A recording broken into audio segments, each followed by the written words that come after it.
I forgot something that I wanted to talk about when I was watching my other video, so I'll make this video really fast and then I'll add it to the other one. Okay.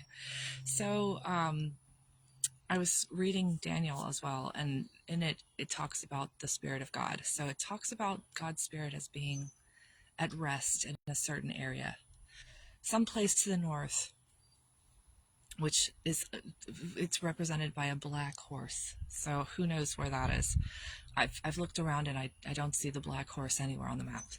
So, um, so but it made me think about giving God's Spirit rest, and when I was praying over the course of this like Lenten season, I decided that I was gonna do some more praying, because you can take things away, but like in spiritual practices, I've noticed, and I've been trying to work towards being a better Catholic. If I'm gonna read the Bible, I had better, start putting to practice some of the things that I read, or I would think that that would be a terrible thing, like a terrible thing. So, so because I'm reading the Bible and I've noticed all these things and I'm putting them into practice, I'm reading and I'm praying,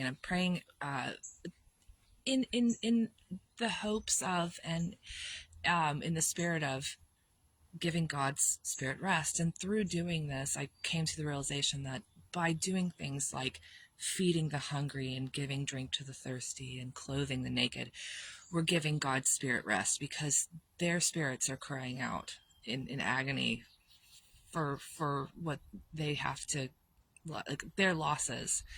The poor in spirit, they belong to God. He doesn't dislike any of his creatures.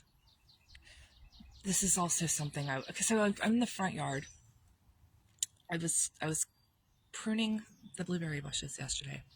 I learned how to do it. It talks about the stalks at the bottom that are like the older ones and how they die and all this other stuff. So the one in the front yard is really cool. It's like doing it on its own, because there's another bush growing through it. So it's like there's like dead hollow stalks from the bottom that are dead, and like they've fallen off, and they're clean, and there's other pieces of it that are healthy. And so I pulled it out and like let it get air, and so it's going to get its air and its sunshine. But there's also another bush that's growing up through it. So I'm like, I don't know which one of these guys is going to.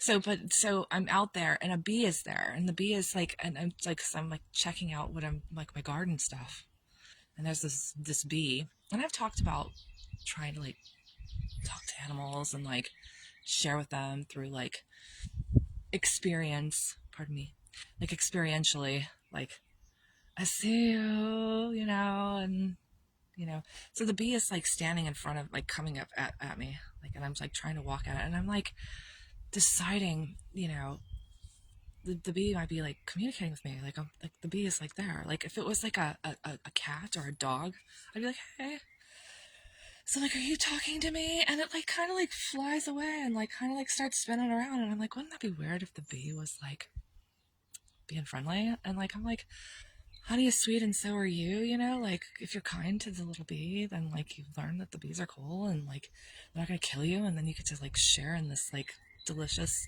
treat. And it was very beautiful for me. I was feeling that. So in being sweet, and in sharing in God's creation, and loving all of nature, and being appreciative and thankful, it's all very lovely. And we should give God's Spirit rest by doing things for others, and think more about giving God's Spirit rest than of trying to gain from him, because he really did provide for us bountifully. Like, don't the birds have everything that they need? Don't everything, and everything cool? Is everything not cool?